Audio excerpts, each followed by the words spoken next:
Hey guys, Ash Trades here, and in this video I'd like to backtest the ICT lunch setup. I've tried to refine my strategy a bit, and I'll try to backtest the last week. So let's get straight into the video and let me explain the rules. And for this video I'll be using Trader Edge to backtest my trades. You can go to the link in the description if you want to use this tool yourself and get a 7-day free trial. So let me explain the ICT lunch setup. This setup, it forms 2 to 3 times a week from what I've experienced, and it also depends if you want to trade news days and etc. But the first thing you want to do in this strategy is look for your bias. So if your bias is overall long, then you would ideally look for a liquidity sweep of a low or sell side liquidity and then look for longs, and the opposite. So what you do is you look for lows or highs to be created from 12 to 1 p.m. After that, you look for an aggressive sweep of either side. So if the high is aggressively swept, then you can look for shorts if your bias is to the bearish side. You can also use the 8:30 open and the midnight open for extra confluence. That means that I have these lines here. Purple dotted line is from midnight open at this time right here.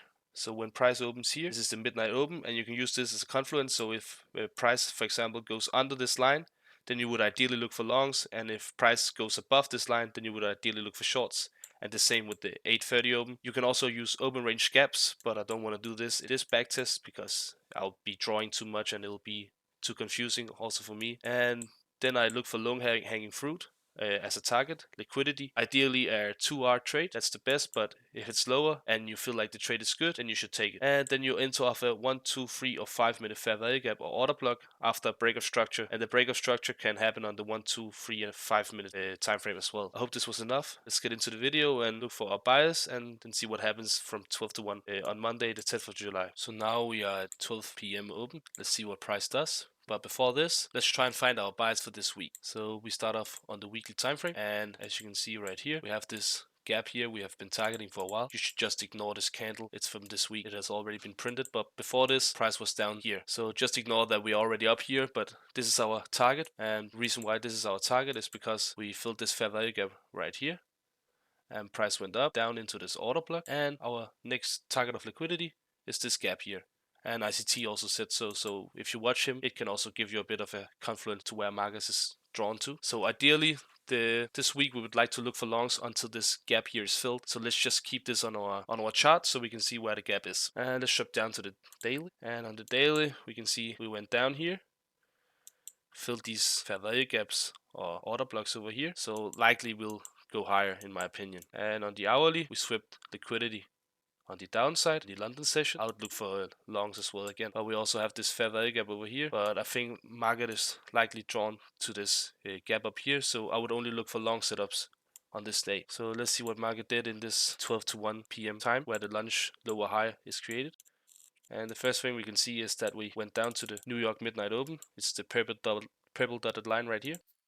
So what I'd like to do is when the session is done, 12 to 1, I'd like to draw my highs and lows. Just do this here. And we can see we also swept liquidity over here. Now we didn't yet. See if we do. Swept the liquidity over here. And we swept more liquidity to the upside. So ideally, you would look for shorts in this instance, but because we already went down here, took out a lot of sell side liquidity, went down to the New York midnight open in the 12 to 1, and if we see a market structure shift here, you can take the trade, but I would still say my bias is long because we still have this gap up here. We swept a lot of sell side liquidity, so if we see the market structure shift to the downside, I wouldn't enter because I'm only looking for longs. Let's see what happened this day. If we go down and sweep this, then we can look for longs in my, but not before that. I don't want to look for shorts this day. So what we did, we went down, took out sell side liquidity here. So now we see a market structure shift to the upside. You could take a long here because you're in the silver bullet PM hour, but that's a whole nother, so no trade this day in my. Let's look at the next day, Tuesday. Now we're on Tuesday, 12 to 1 p.m. Let's see what market did. So now we have our high and low, and what you can see is that we have been currently going up a lot, and we still have this open range gap that hasn't been filled. I'm still looking for longs. Once we sweep this, then I would like to look for longs. You can also say, because we have swept all this liquidity on this move here, could also look for shorts, also because we have a lot of sell side liquidity resting here. So it depends on what price does. If price sweeps this, then I could look for shorts, but ideally would see like I would like to see price sweep this and then look for longs. But let's see what market did. I wouldn't go in yet. We haven't swept this, so just wait. And now we finally swept liquidity to the downside, and we are now in the silver bullet PM hour from 2 to 3 right here. So we swept all this sell side liquidity swept the lunch low right here from 12 to 1. Yeah, you could look for longs now. Let's see what market did. We can say we make a market structure shift right here. Let's look at the 2, 3, 5 minute to see if we have something else. We don't really have something else. Yeah, we have a market structure shift here. Took out this one right here. Let's look for a long entry at the candle right here. Stop below here and target the low hanging fruit here. We could also target this for a better aristo rod. So let's just target this one right here. See what price market did. Down, filled the fair value gap here, went up and hit our TP. So this was a really nice trade. We saw that we swept the sell side liquidity right here. We waited. We didn't take the trade right here. We waited for this to be swept, and then we saw a market structure shift. Entered on the we could enter on the first fair value gap right here for a safe entry, or so you make sure you're entered. You could also enter here, but price is not likely to go down here always, so I'll just take this entry right here and then target this low hanging fruit or this low hanging fruit right here. So we had one winner here on Tuesday. Let's put it in our backtesting tool, 1.6% profit. Let's go to Wednesday. We are now at Wednesday lunch hours open, and this day we had CPI news at 8:30, so market is very volatile and it's really hard to trade some days like this, so I wouldn't necessarily look for a trade today, but let's just see what market did. Let's mark out the lunch highs and lows. So we took out the lunch high right here, so you could look for shorts. We have went up to this green area here, the open range gap on the weekly time frame. I wouldn't necessarily not take any trades this day because market, it tends to do the opposite of what you think it will do. So just to be safe, I wouldn't take any trades this day, but let's just see what market did. Okay, we had a little bit of a market structure shift. We swept this swing low here, and we filled some fair value gaps over here. Didn't hit the order block, did we? No. I wouldn't necessarily go short here, but let's just see what will happen if we go short. I don't think I would say this counts. But enter of this fair value gap right here. Yeah, it's shitty trade. And let's just target the low hanging fruit here.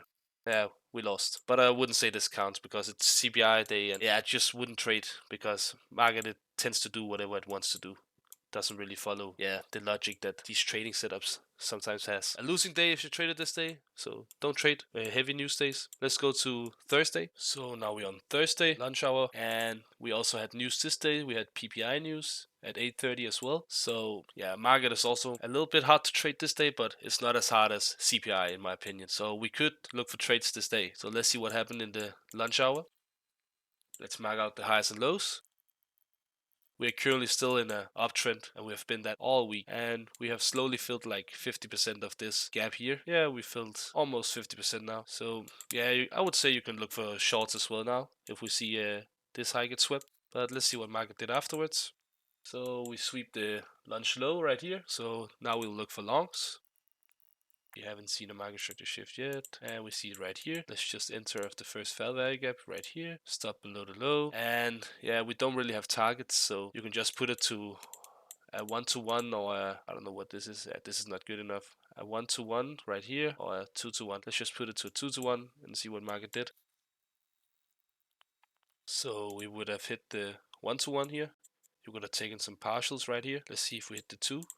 And we also hit the 1-to-2. So good trade. We took out the lunch low. We were still in a very big uptrend, so we just followed the order flow of the market instead of going against it and looking for shorts. So a really good trade in my opinion. Let's put it in our backtesting tool here, 2%. And let's go to Friday, the last day of the week, see what market did. Now we're on Friday, lunch hours again, and let's see what market did. We have almost filled the entirety of this gap on the weekly time frame. So now we can look for shorts. Familiar with the TGIF setup, ICT explained in one of his latest videos, is that on Fridays we likely see a retracement of the weekly candle, and we likely go down to 20 or 30% of the entirety of the candle. So we can now look for shorts, in my opinion, if the TGIF setup it forms. So let's see what market did in the lunch hour. So we left a lot of equal lows down here, and we had our lunch high over here, and you can see we are both under the 8:30 open right here, the red line, and midnight open right here, the purple line. Once we go under this, if we do go under, then it's very good to look for longs because we are in a big discount, and we also took out a lot of sell side liquidity. If we take this out here, I would look for longs, and if we take this high out here, then I would look for shorts. So let's see what market did. Took it out right here. So now we look for longs. So much sell side liquidity has been taken, and we are under the midnight open now. So in a discount, this is a good place to buy if we see a market structure shift, and we already see one right here. We sweep this candle right here. So let's just enter off this fair value gap right here. Put the stop below here. Target some low hanging fruit. It could be this. Got filled. And our target is hit. So another winning trade, a really good setup. So really nice trade. Let's log it into our backtesting tool, 1.7%. Yeah, thank you for watching this video. I hope you learned something from this lunch setup trading strategy here. It's a bit hard if you don't know what the bias is. So if you don't know the bias and you're a bit like 50-50 on some days, I wouldn't take the trades. But if you're quite certain that price is likely to go in the opposite direction when liquidity is swept, the lunch low or the lunch high, then you should definitely take the trade. If you liked this video, please like and subscribe. It was Ash Trades here, and I'm out.